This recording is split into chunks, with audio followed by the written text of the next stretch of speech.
Good morning, students. My name is Manish. Now I am going to teach you English literature for class 8, and the chapter number is 3. And the chapter name is Glimpses of the Past. तो आज जो हम chapter cover करने वाले हैं, जिस chapter के बारे में डिस्कस करने वाले हैं, उसका नाम है ग्लिम्पसेस ऑफ द पास्ट। यानी इसका मतलब अगर हिंदी में हम समझे तो इसका मतलब हुआ कि जो हमारे पास्ट में क्या कुछ हुआ है उसकी एक झलक। तो ये चैप्टर शुरू करने से पहले थोड़ा देख लेते हैं बिफोर यू रीड क्या कहा गया है, क्या है कि इस चैप्टर, ये जो चैप्टर है किस बारे में है, तो इसके ऊपर हम डिस्कस कर लेते हैं। Here are some pictorial glimpses of the history of our country from 1757 to 1857। यहाँ पे कह रहा है कुछ यहाँ पे पिक्चर के थ्रू, ठीक है। यहाँ पे जैसे आप लोग कॉमिक्स वगैरह पहले पढ़ते थे, ठीक है, उसमें जैसे दिया रहता है, कुछ डायलॉग्स दिए रहते हैं, पिक्चर के थ्रू बताया रहता है, वैसे ही यहाँ पे भी कुछ पिक्चर्स के थ्रू, ठीक है, हमारी जो हिस्ट्री में 1757 से लेके 1857 तक जो हमारे इतिहास में कुछ चीज़ें ऐसी हुई हैं उसके बारे में कुछ झलक यहाँ पे दिखाई गई है, इसके बारे में हम डिस्कस करेंगे। This pictures and speeches bubbles will help clarify your understanding of the conditions that led to the event known as the First War of Independence in 1857। अब यहाँ पे कह रहा है इस पिक्चर को देख के आपको समझ में आएगा कि जो 1857 के पहले, जो आज़ादी के पहले जो, ठीक है, आज़ादी के लिए जो वॉर हुई थी, ठीक है, उसको आपको समझने में काफ़ी हेल्प मिलेगा, काफ़ी मदद मिलेगी कि कैसे उस समय लोग बहुत ज़्यादा नाराज़ थे ब्रिटिश हुकूमत से, इंग्लिश मैन से कितने नाराज़ थे। तो इस चैप्टर में हम यही डिस्कस करेंगे और ये चैप्टर है सिर्फ 1757 टू 1857 का, कि इतने दौरान में क्या क्या हुआ था, कैसे ये लोग आए यहाँ पे, क्या किया। तो चलिए शुरुआत करते हैं। लेट्स स्टार्ट द मार्टियर्स, ठीक है। तो मार्टियर्स का मतलब होता है शहीद। यहाँ पे जो पिक्चर आप देख पा रहे हैं, यहाँ पे सिंगर हैं अपनी लता मंगेशकर जी, ठीक है, यहाँ पे जवाहरलाल नेहरू है, लाल बहादुर शास्त्री हैं, ठीक है, और यहाँ पे इन्होंने कुछ लिखा एट फंक्शन इन दिल्ली, यानी एक दिल्ली के फंक्शन में इन्होंने कुछ बोला है, गाया ही है। Oh my country man, let your eyes fill with tears as you recall the sacrifices of Indian martyrs. अगर हम इसका मीनिंग निकाल के देखें तो ये गाना आप लोग हमेशा 26 जनवरी के दिन, फिर 15 अगस्त के दिन गाते हैं। ऐ मेरे वतन के लोगों ज़रा आँख में भर लो पानी, ज़रा याद करो मतलब उनकी कुर्बानी। तो इसका मीनिंग यही निकल के आता है। तो ये उनके पिक्चर का गाना था। यहाँ पे उन्होंने एक यहाँ पे ग्लिम्स दे दिया है उन मार्टर्स के बारे में जो इस देश को आज़ाद कराने के लिए मतलब अपना बलिदान दिया था देश के लिए, हंसते हंसते शहीद हो गए थे। आइए आते हैं सेकंड क्या कह रहा है, द कंपनीज कॉन्क्वेस्ट, और ब्रैकेट में दिया हुआ है यहाँ पे 1757 टू 1849। तो यहाँ पे ये बताया गया, यहाँ पे कंपनी का मतलब आप लोग समझिएगा कि जो अंग्रेज़ों की कंपनी थी उन्हें ईस्ट इंडिया कंपनी हम लोग बोलते हैं, ठीक है। तो देखते हैं क्या है इसके बारे में। With its superior weapons the British East India Company was extending power in 18th century India. अब देखिएगा यहाँ पे एक बताया गया है कि जो ईस्ट इंडिया कंपनी आई थी उन लोग का मेन पर्पस था कि वो लोग अपना बिजनेस करने के लिए यहाँ पे आए थे, और ये कभी आए थे 1765 में। और यहाँ पे एक चीज़ बताया गया है, मैप के थ्रू बताया गया है कि इंडिया की जो टेरिटरी है यहाँ पे ये येलो कलर में दिखाई गई है। ये यहाँ पे भारत के राजा थे, वो लोग राज करते थे, और इन लोगों ने अपना कहाँ से शुरुआत किया था बिजनेस। जो ब्रिटिश टेरिटरी है ये आपको पिंक कलर में शो किया गया है, तो इन्होंने बंगाल उड़ीसा की तरफ से शुरुआत किया था, ठीक है। तो यहाँ पे ये देख सकते हैं आप, ये कभी की बात है 1765 की। आप लोगों ने हिस्ट्री में भी इसके बारे में बहुत कुछ पढ़ा होगा कि ईस्ट इंडिया कंपनी कैसे आई थी यहाँ पे और कैसे अपना करके कैसे हम लोग को गुलाम बना लिया उन लोगों ने। तो उस पर हम डिस्कस नहीं करेंगे, बुक पे कॉन्सेंट्रेट करते हैं। इंडियन प्रिंस वर शॉर्ट साइटेड, सही बात है। उस समय जो राजा थे वो दूरदृष्टि नहीं रखते थे, वो लोग का विजन जो था बहुत दूर का नहीं था, वो पास में ही रह के सोचते थे। क्यों? that upstart Raja called the British merchant, they will help me to defeat him. अब ऐसा था कि ये जो आए थे ईस्ट इंडिया कंपनी वाले, इन राजा क्या करते थे, जब भी वो लोग कभी भी लड़ाई वगैरह करते थे अपने ही प्रोविंस में करते थे, एक दूसरे के राजा पे आक्रमण कर दिया, तो ये लोग उसे हराने के लिए क्या करते थे कि ये लोग ये ब्रिटिश जो दो इंग्लिश मैन थे उनकी ये मदद लेते थे और उनको ये हराते थे दूसरे राजा को, क्योंकि उनके पास जो वेपन्स थे बहुत ही सुपीरियर क्वालिटी के थे, और इंडिया के पास उस समय जो इंडिया के राजा थे उस समय इनके पास उतने मॉडर्न टाइप के सुपीरियर टाइप के वेपन्स हथियार नहीं हुआ करते थे। The people had no peace due to such constant fights, और लोगों में क्या था कि कोई भी शांति नहीं थी, लगातार लड़ाई झगड़े होते रहते थे, एक दूसरे से राजा जो है लड़ते रहते थे, तो लोगों में इसके क्या नहीं था, शांति नहीं था, ठीक है, लोगों के बीच। आगे बढ़ते हैं हम। The rivalries help the East India company and it could easily subdue Indian princess one by one. अब दो राजाओं के बीच क्या होता था कि जब लड़ाई झगड़ा होता था, ठीक है, धीरे धीरे ऐसे ही करके इन्होंने क्या किया कि जितने भी छोटे मोटे राजा थे, ठीक है, उनको क्या किया, इन्होंने एक एक करके हरा के उस पर कब्जा करना शुरू कर दिया। किन लोगों ने, जो ईस्ट इंडिया कंपनी थी, जो इंग्लिश मैन थे, अंग्रेज़। A far seeing ruler like brave Tipu of Mysore fought British till died fighting. अब मैसूर के एक थे वहाँ के किंग टीपू सुल्तान, आप लोगों ने नाम भी सुना होगा, हिस्ट्री में भी पढ़ा होगा, इनके ऊपर बहुत सारे सीरियल्स भी बने हुए हैं। तो ये बहुत बहादुर थे और इन्होंने मरते दम तक ब्रिटिश से लड़ा, हार नहीं माना उन्होंने, ठीक है। आगे आते हैं। Thank god there is. अब यहाँ पे देखते हैं how did Indian react to this conquest. अब यहाँ पे देखते हैं कि ये सारा चीज़ जो हुआ तो उस पर इंडियन जो थे, जो भारतीय थे, उनका क्या रिएक्शन था, उनकी क्या प्रतिक्रिया थी। तो वहाँ पे लोग क्या कहते हैं, यहाँ पे एक चीज़ देखिएगा, जहाँ पे एरो जैसा निकल के है ना, वो लोगों का कहना, वो डायलॉग्स है, ये ध्यान में रखेंगे आप लोग। एरो टाइप का निकला है वो डायलॉग्स है, ये पहली चीज़ बता दूँ मैं। Thank god there is a peace in the country now, no more wars and no looting by thugs. अब यहाँ पे एक आदमी कह रहा है कि हाँ, भगवान का लाख लाख शुक्र है कि अब हमारे देश में अब शांति है और कोई युद्ध नहीं हो रहा, कोई लड़ाई नहीं हो रही है और हमें दूसरों के द्वारा नहीं लूटा जा रहा है। तब यहाँ पे दूसरा कहता है it is God who sent the British, यानी दूसरा कहता है ये लगता है कि ये जो ब्रिटिश आए हैं, जो इंग्लिश मैन आए हैं, जो ईस्ट इंडिया कंपनी आई है, ये भगवान ने भेजा है। तो यहाँ पे दूसरा कहता है our destiny is link with them, और तीसरा कहता है कि मतलब हमारी जो डेस्टिनी, हमारा जो भाग्य है, इनके साथ जुड़ा हुआ है। तो यहाँ पे कहने का मतलब है, ये सीन इसलिए दिखाया गया है कि आप लोग कभी भी देखिएगा, कोई भी अगर किसी चीज़ पे हम लोग डिस्कस करते हैं तो सबका ओपिनियन जो रहता है अलग अलग रहता है। तो यहाँ पे लोग उस समय क्या सोच रहे हैं, इसके बारे में ये बताया गया है, ठीक है। आगे बढ़ते हैं हम। The white man has killed our dethrone our kings. अब ये कह रहा है कि जो वाइट मैन थे, जो इंग्लिश मैन थे, ईस्ट इंडिया कंपनी थी, उन्होंने क्या किया था, हमारे राजाओं को गद्दी से हटा दिया था और उनके मतलब प्रोविंस पे, उनके क्षेत्र पे कब्जा कर लिया था, ठीक है। Some kings were not good but after all they were of this land. यहाँ पे कहना था कि हाँ, कुछ राजा थे वो बिल्कुल अच्छे नहीं थे, लेकिन आफ्टर ऑल वो कुछ भी हैं तो हमारे यहाँ के हैं, वो भारतीय हैं, हमारे लैंड के हैं, हमारे राजा हैं। वो मतलब अच्छे नहीं थे फिर भी, लेकिन वो हमारे थे, और उनको जो हराया है वो तो हमारे नहीं, वो तो दूसरे देश से आए हैं, ठीक है। तो यहाँ पे कुछ लोग ये भी कह रहे हैं।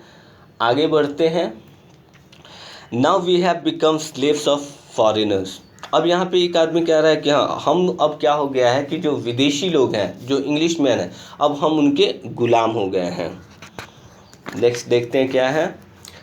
ब्रिटिश रूल, थर्ड जो हमारा यहाँ पे पार्ट है, ब्रिटिश रूल है, और यहाँ पे ये क्या है, 1765 टू 1836 तक का है। तो देखते हैं यहाँ पे क्या है ऐसा। यहाँ पे कह रहा है religious leaders preached ideas like untouchability and child marriage, ठीक है। अब उस समय के जो मतलब जो धार्मिक मतलब जो होते थे, पंडित मौलवी वगैरह होते थे, जो रिलीजियस लीडर होते थे, वो लोग अपना क्या मतलब उपदेश देते थे, लोगों से कहते थे कि ये छुआछूत वाला उस समय बहुत चलता था, यानी जो छोटे कास्ट के जो लोग होते थे उनको छुआछूत माना जाए, उनसे अगर छू लिया तो हमें ऐसे हो जाएगा, ये बहुत सारा कुछ ये लोग बताते थे। और दूसरा बताते थे चाइल्ड मैरिज के बारे में बताते, यानी बाल विवाह के बारे में बताते, जो बिल्कुल गलत था। ठीक है। और ये भी साथ साथ बताते थे कि anyone who crosses the seas loses his religion, और ये भी बताते थे कि अगर कोई समुद्र पार किया, यानी अपने कंट्री से बाहर गया दूसरे कंट्री में जाना है तो हमें अक्रॉस करना पड़ेगा सी। और ठीक है, तो इन्होंने क्या बताया कि अगर कोई भी अगर अपने रिलीजन को, ठीक है, अगर समंदर पार करता है वो अपने रिलीजन को, अपने धर्म को खो देगा। ऐसा उस समय के पंडित मौलवी वगैरह थे, ऐसा बताते थे, उपदेश देते थे लोगों को। आगे देखते हैं, all the misery in the world is due to women, और ये भी साथ साथ उस समय के रिलीजियस लीडर्स बताते थे कि दुनिया में जितनी भी मतलब कठिनाइयाँ हुई हैं, कितनी भी परेशानियाँ हुई हैं, ठीक है, वो सारी की जड़ क्या है, औरत की वजह से हुई है। ये बिल्कुल गलत है, ये मैं नहीं मानता हूँ। ठीक है, लेकिन उस समय के उपदेश ऐसा दिया जाता था क्योंकि उस समय लोग उतना पढ़े लिखे नहीं थे। ठीक है, आगे देखते हैं हम। The truth was that Indians had lost self respect, the British conned them. ठीक है, अब यहाँ पे कह रहा है कि यही सब, इन सारी चीज़ों को देख के ब्रिटिश इतना समझ गए थे कि जो लोग यहाँ के हैं, जो इंडियंस हैं, वो क्या है कि वो भरोसे के लायक नहीं है, उन्होंने अपना सेल्फ रिस्पेक्ट खो दिया है।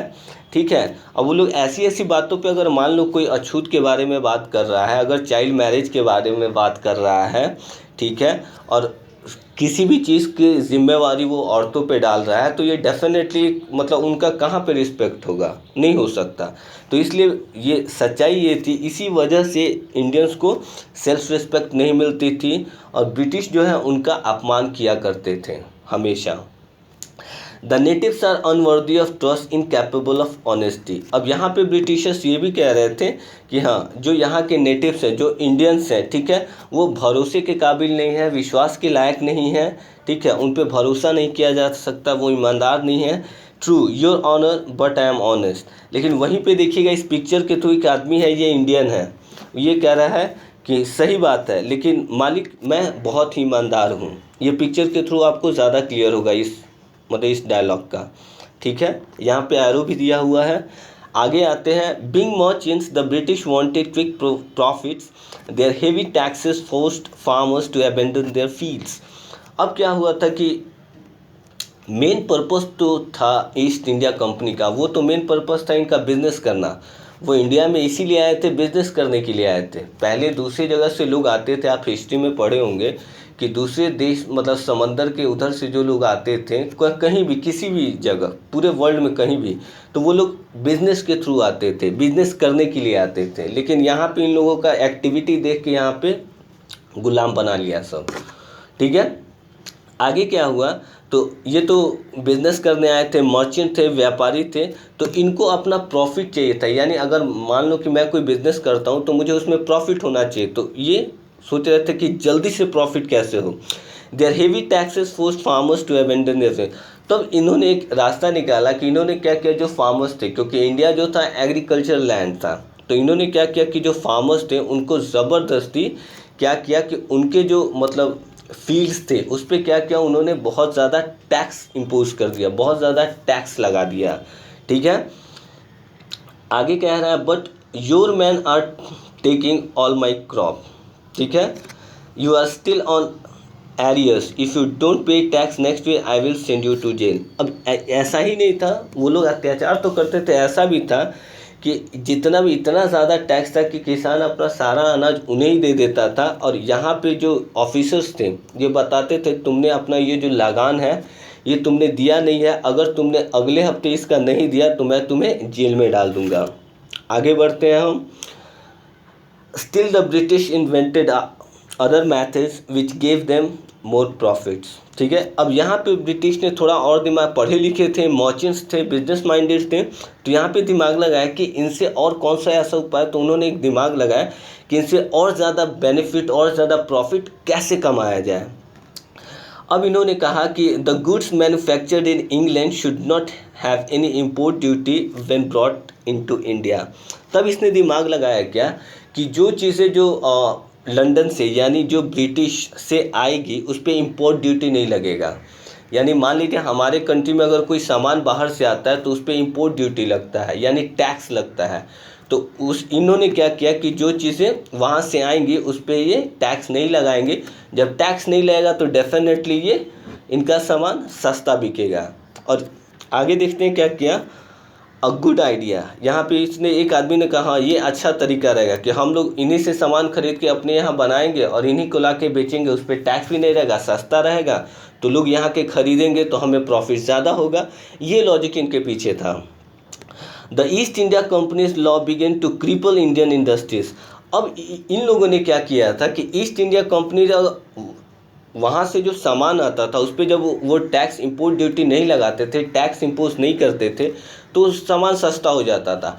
और जो इंडिया में कंपनीज थी, फैक्ट्रीज थी, इनके ऊपर बहुत ज़्यादा टैक्स लगा दिया था। तो जब इनके ऊपर जब बहुत ज़्यादा टैक्स लग जाता है तो उनका जो सामान है मार्केट में महंगा मिलेगा, तो वो सामान कम खरीदेंगे और ये सामान ज़्यादा खरीदेंगे। आप समझ रहे हैं। यहाँ पे एक चीज़ और भी है, जो इंडिया चाइना का जो प्रोडक्ट बिकता है, चाइना का सामान सस्ता क्यों होता है? क्योंकि इतना भारी मात्रा में वो लोग प्रोडक्ट को बनाते हैं, भेजते हैं। हमारे यहाँ टैक्सेस बहुत ज़्यादा है इंडस्ट्री पे, ठीक है। इस वजह से हमारे यहाँ की चीज़ें महंगी मिलती है, बाहर की चीज़ें सस्ती मिलती है, ठीक है। आगे बात करेंगे इसके बारे में, ये टॉपिक हमारा है नहीं, लेकिन ये वाला उस समय भी चल रहा था। ज़्यादातर चीज़ें हमारे यहाँ बाहर से ही आती हैं अभी भी, अब थोड़ा कुछ बैन हुआ है। आगे बात करते हैं हम। Inevitably, famines followed. Between 1822 and 1836, 15 lakh Indians died of starvation. अब ये कह रहा है, मतलब फेमिन्स बोला जाता है अकाल को, यानी अकाल इतना ज़बरदस्त था 1822 1820 से लेके 1836 तक कि 15 लाख जो इंडियंस थे, भारतीय थे, वो भूख की वजह से मर गए, ठीक है। ये कितना 14 साल के अंदर कितने लोग मरे? 15 लाख, ठीक है, लोग भूख से मर गए क्योंकि अकाल पड़ गया था, ठीक है।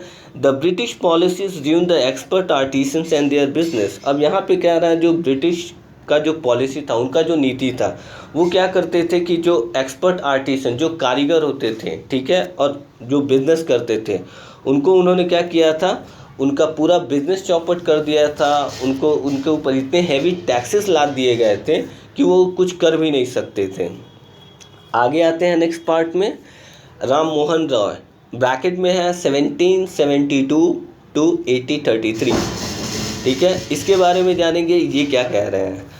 Ram Mohan Roy, a learned man from Bengal, understood what was wrong with the country.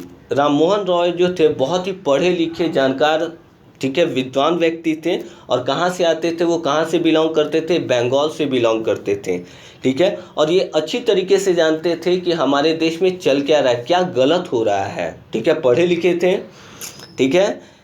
तब यहाँ पे इन्होंने क्या किया, लेट्स नॉट डिस्पाइज आवरसेल्व्स, ठीक है, let's not despise ourselves. Our ancient culture is great and we are capable of greater achievements. We must first reform our society. Superstitions have been ruining us. अब यहाँ पे इन्होंने बताया पढ़े लिखे थे, बंगाल से आते थे और ये भी देख रहे थे कि हाँ हमारे कंट्री में गलत क्या हो रहा है। तो इन्होंने कहा कि हमें अपने आप से घृणा करने की बजाय हमें इस चीज़ पे गर्व होना चाहिए कि जो हमारा एंशियंट कल्चर है, जो हमारी प्राचीन सभ्यता है, वो बहुत ही महान थी। और हमें इस पे क्या है, हम इसके क्या है, इसी के अधीन है। जो हमारा ग्रेटर अचीवमेंट्स है, जो हमारा जो एंशियंट कल्चर है, ठीक है, उस पर हमें प्राउड होना चाहिए। इसके बाद इन्होंने ये भी कहा कि हमारे सोसाइटी में थोड़ी सी सुधार की ज़रूरत है। क्यों सुधार की ज़रूरत है, इस पर बहुत ज़्यादा जोर दे के इन्होंने कहा था, क्योंकि हमारे यहाँ क्या है, सुपरस्टिशंस बहुत ज़्यादा है, यानी अंधविश्वास बहुत ज़्यादा है। अब अंधविश्वास से आप लोग समझ सकते हैं कि यहाँ पे अनटचेबिलिटी जो बताया गया है और चाइल्ड मैरिज बताया गया है, उस समय काफ़ी बहुत ज़्यादा हुआ करता था। तो इस वजह से लोग पढ़े लिखे नहीं थे, तो इसका बहुत सारा फ़ायदा उठाया जाता था। इसका बहुत ज़्यादा फ़ायदा अंग्रेज़ों ने भी उठाया, ठीक है। तो इन्होंने इस बात को बताया कि सुपरस्टिशंस अगर हटता है तो लोगों के बहुत सारे, मतलब आप समझ सकते हैं कि कितना खुल के हो सकता है सारा काम।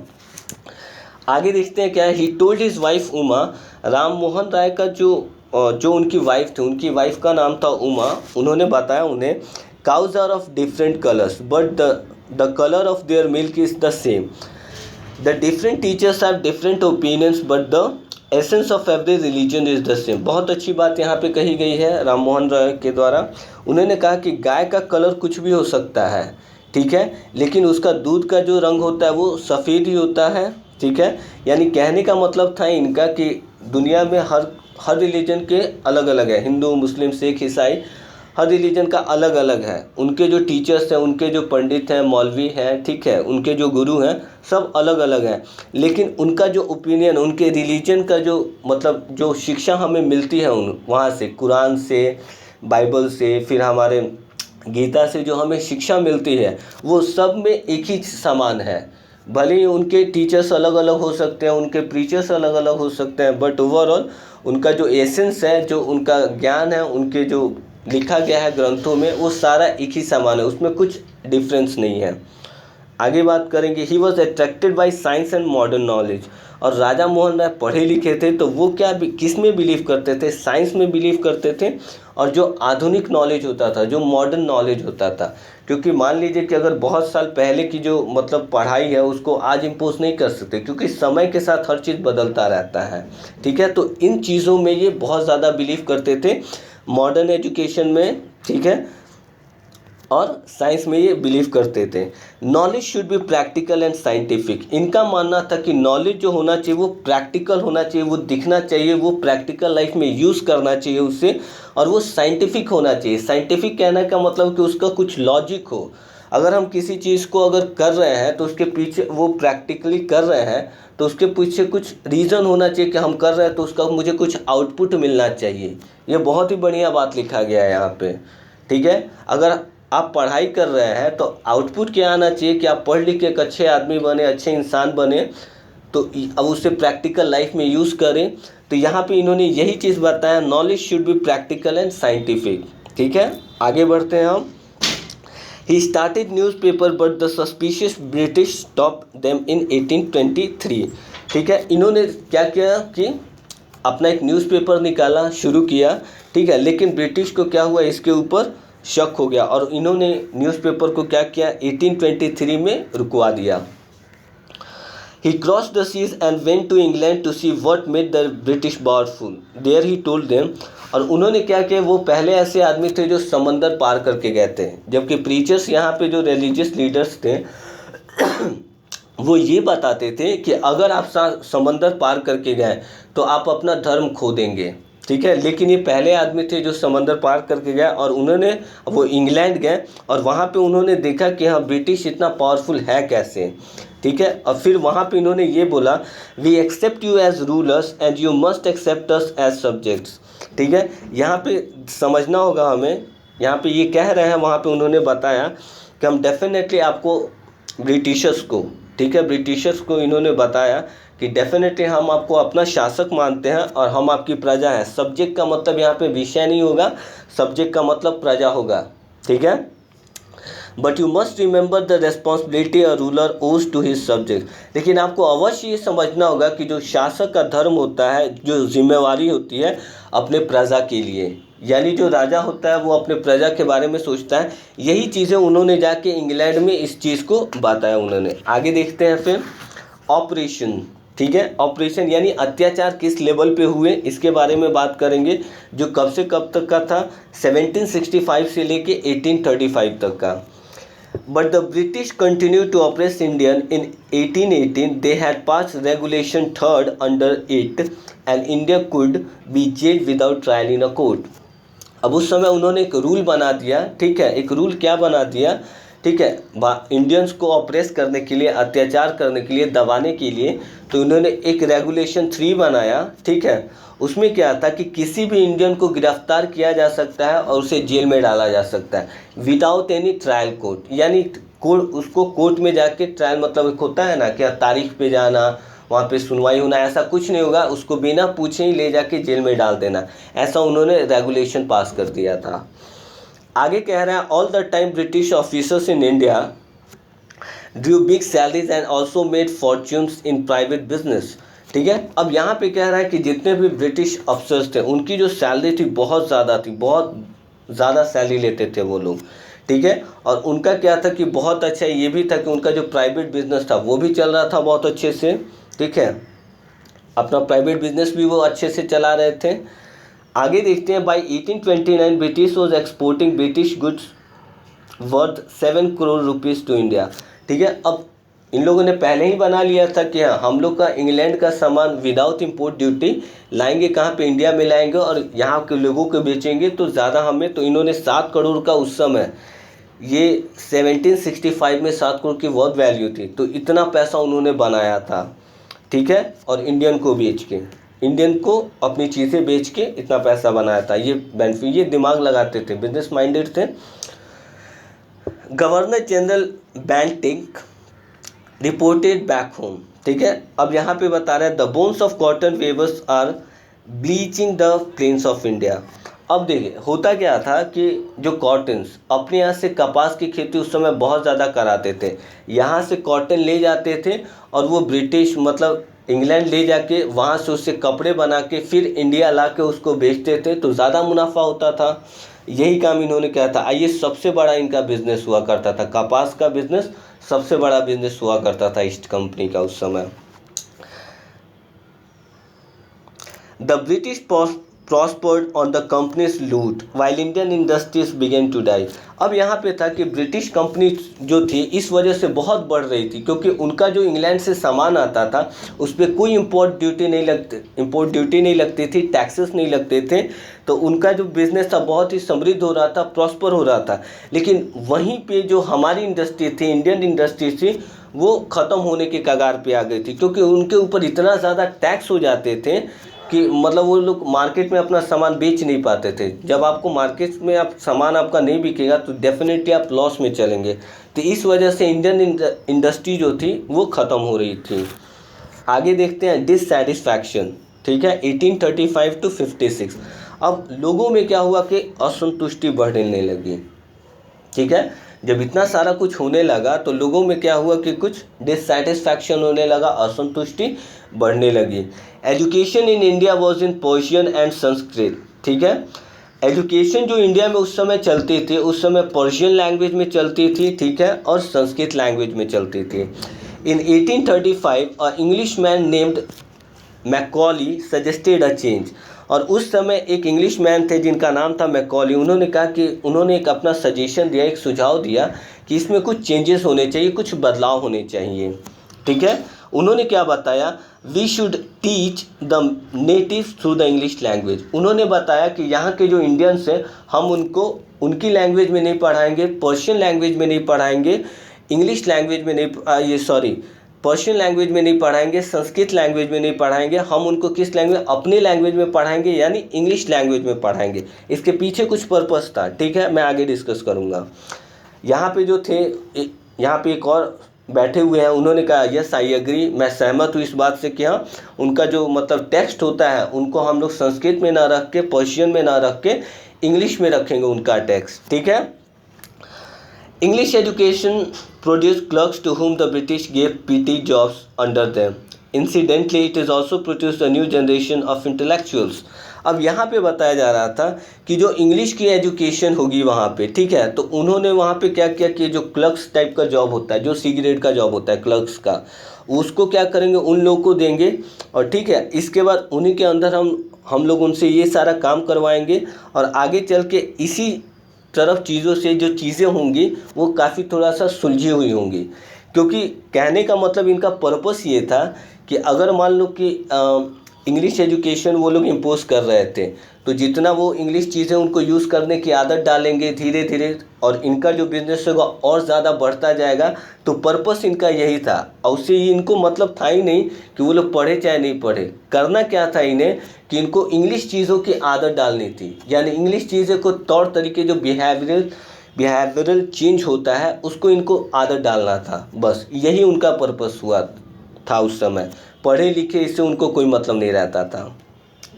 आगे देखते हैं, by 1856 the British had conquered the whole of India.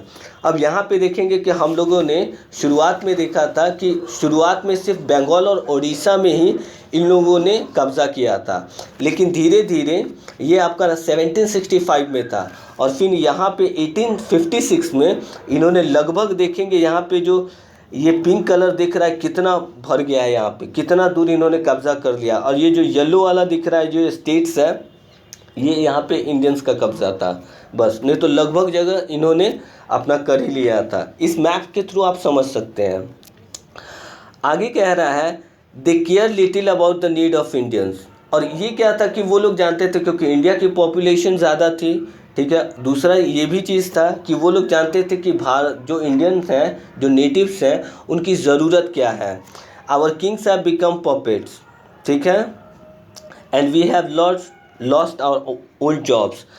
अब देखिए उस समय के जो राजा रहते थे, इन लोग का एक स्ट्रैटेजी था कि दो राजाओं को लड़ाओ और उसमें जो जीते उसका साथ दो, यही होता था।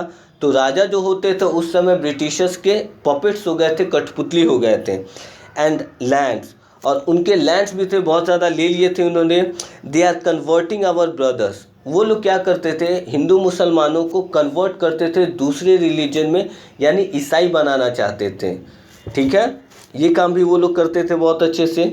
You only talk, do something to drive them out, ठीक है। अब यहाँ पे जो लोग बड़े बड़े थे, ठीक है, कहने का जो इंडियंस थे, ये सारी बातें कर रहे थे कि हमारे राजा हैं, हम कुछ नहीं कर पा रहे हैं, वो उनकी कठपुतली बने हुए हैं, हमारी ज़मीनें छीनी जा रही हैं, ठीक है, हमारे भाइयों को क्या किया जा रहा है, उनका धर्म परिवर्तन कराया जा रहा है, ठीक है।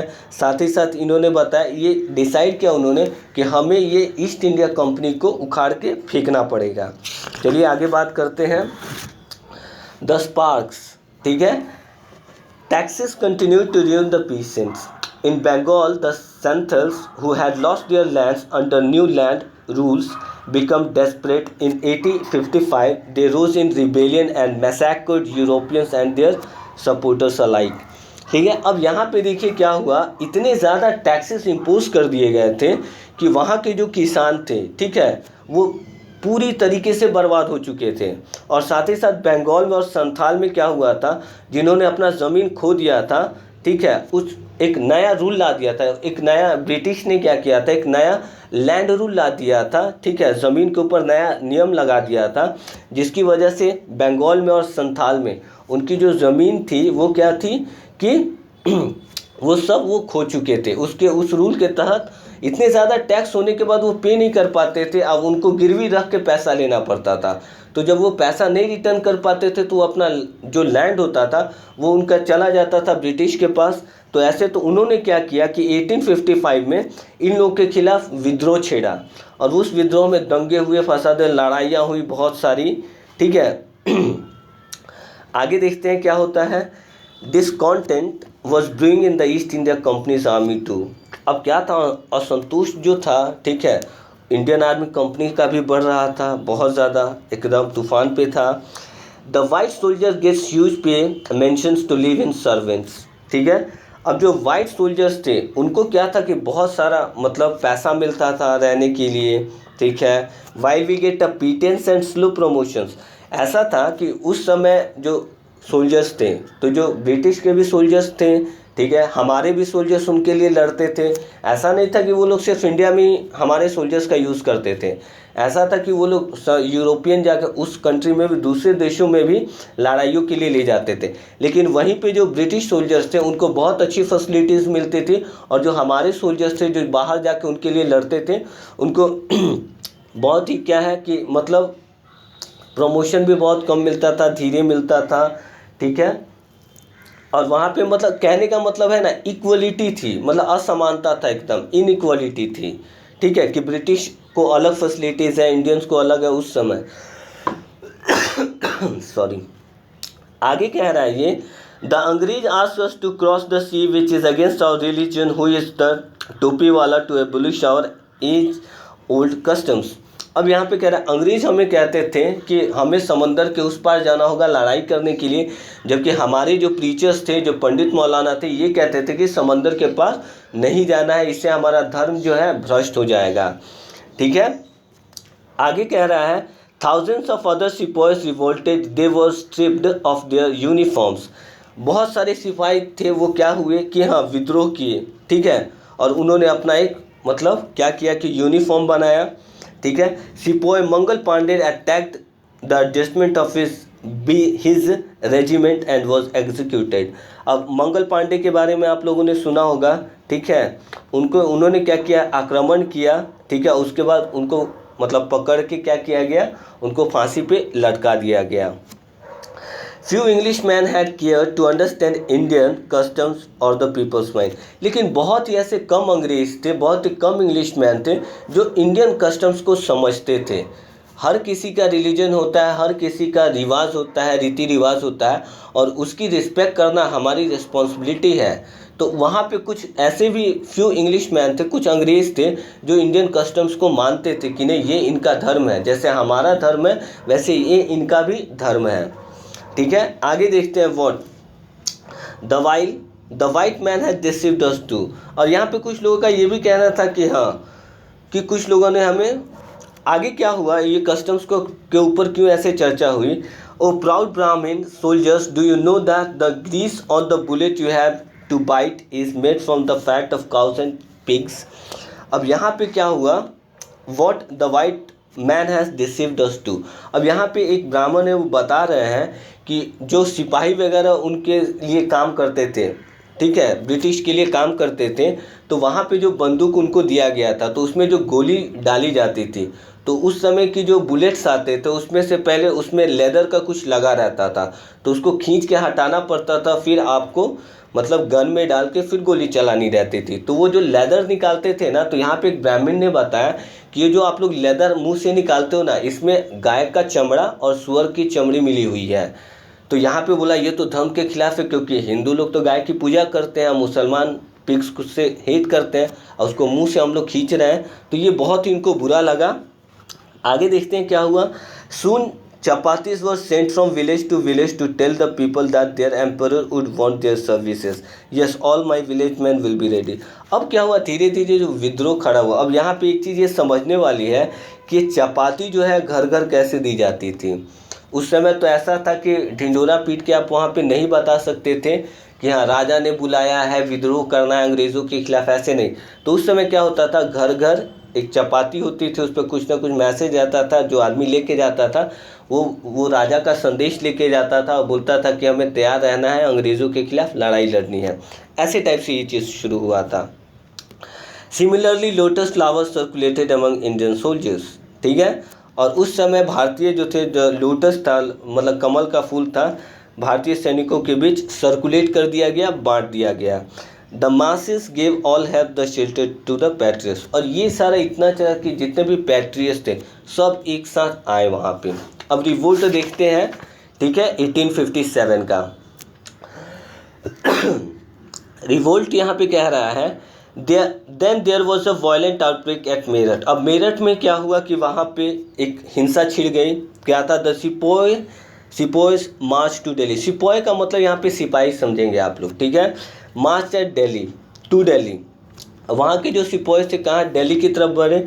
और वहाँ पे एक नारा लगा जिसमें क्या बोला गया, long live our emperor Bahadur Shah. बहादुर जफर शाह जो थे उस समय राजा हुआ करते थे दिल्ली के, ठीक है। तो उन्होंने बोला हमारे जो राजा है वो ज़्यादा लंबा जिए।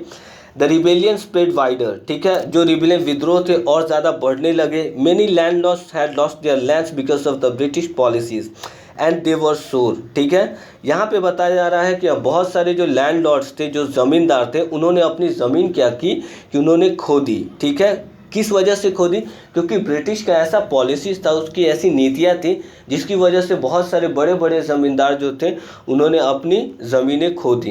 एंड दे वर सोर, और वो उनका एग्रेशन था इसके खिलाफ बहुत ज़्यादा। The white man rule must and, उन्होंने कहा कि हाँ ये जो अंग्रेज़ हैं, जो इंग्लिश मैन है, इनकी जो हुकूमत है, इनकी जो शासन है, ये ख़त्म होनी चाहिए। Yes we will help you. तब उस समय राजा ने बोला कि ठीक है हम इसके रिगार्डिंग आपकी मदद करेंगे। आगे देखते हैं द फाइट फॉर फ्रीडम 1857। अब यहाँ पे फाइट फॉर फ्रीडम है यानी आज़ादी के लिए लड़ाई, कभी 1857 की, ठीक है। Many farmer rulers like Begum Hazrat Mahal of Lucknow were beater. अब उस समय जो था 1857 में लखनऊ की जो बेगम थी, ठीक है, जो शासन करती थी लखनऊ पे, उनका नाम था हजरत महल। वो भी क्या थी कि अंग्रेज़ों की इस नीतियों से उनका अत्याचार बढ़ता जाता, इससे वो भी नाराज़ थी। ठीक है, the white man has taken away my kingdom, और वाइट मैन जो थे, ब्रिटिशर्स जो थे, उन्होंने लखनऊ पे भी कब्जा कर लिया था। ठीक है, तो इस वजह से ये भी नाराज़ थी। पॉपुलर लीडर्स लाइक मौलवी Ahmadullah of Faizabad told the people, rise brother rise, the anger अंग्रेज इज ruining आवर लैंड। अब वहाँ पे एक बहुत ही पॉपुलर लीडर्स हुआ करते हैं मौलवी अहमदुल्ला फैज़ाबाद के। उन्होंने बताया कि वहाँ पे एड्रेस कर रहे थे, लोगों से बताया कि आप लोग आगे बढ़ो, ये जो अंग्रेज़ हैं हमें बर्बाद कर रहे हैं, हमारे लैंड को ये लोग क्या कर रहे हैं, बर्बाद कर रहे हैं। They joined the upsurge against the foreigner, और यहाँ पे हजरत बेगम भी जो है, इन्होंने भी मतलब उनके खिलाफ, ठीक है, उस मतलब लड़ाई में शामिल हो गई अंग्रेज़ों के खिलाफ। The people rose everywhere in Bareilly, Kanpur and Allahabad, और चारों तरफ से, यूपी के चारों तरफ से, बरेली, कानपुर, इलाहाबाद, लोग एक जगह, ठीक है, हर जगह से इकट्ठा होने लगे। Azimullah Khan told Tatya Tope, we should have been Peshwa Nana Sahib as our leader in this war of independence. जो अजीमुल्ला खान था, ठीक है, उसने तात्या तोपे से बोला, वो बहुत ही बड़े पैट्रियट थे तात्या तोपे, उन्होंने उससे बोला कि आप इसे लीड करेंगे, आप इस मतलब इस लड़ाई को, आज़ादी की लड़ाई को आप इसको लीड करेंगे, इसके लीडर आप होंगे। The patriots pounced upon the British and fought pitched battles all over north India, और यहाँ पे जितने भी देशभक्त थे वहाँ पे बहुत ही बढ़िया से वहाँ पे इनसे लड़ाई लड़ी। ठीक है, कहाँ, जितना भी पूरा नॉर्थ इंडिया के ऊपर उन्होंने जो कब्जा कर रखा था। आगे देखें, इसके आगे बहुत बड़ा इतिहास है। 18 year of old Kunwar Singh Bihar received a bullet in his wrist. ठीक है, अब यहाँ पे बता रहा है कि कुंवर सिंह का नाम आप लोगों ने सुना होगा, जो आरा के हैं। ठीक है, उनके 80 साल उनकी उम्र थी, उनके रिस्ट में गोली लग गई थी, और उन्होंने क्या उन्होंने बोला था, mother Ganga this is my last offering to you. तो वो गंगा नदी में गए और उन्होंने इसे रिस्ट को ऑफर कर दिया। ठीक है, कलाई को क्या किया, रिस्ट को ऑफर कर दिया, कहाँ पे, गंगा जी में।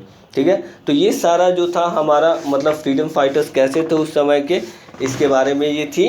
ठीक है, तो डेफिनेटली आप लोग को अच्छा लगा होगा, आप लोग इसे पढ़ेंगे, और जो भी क्वेश्चन होगा आप लोग सेशंस के दौरान पूछेंगे। Thank you so much and have a great day.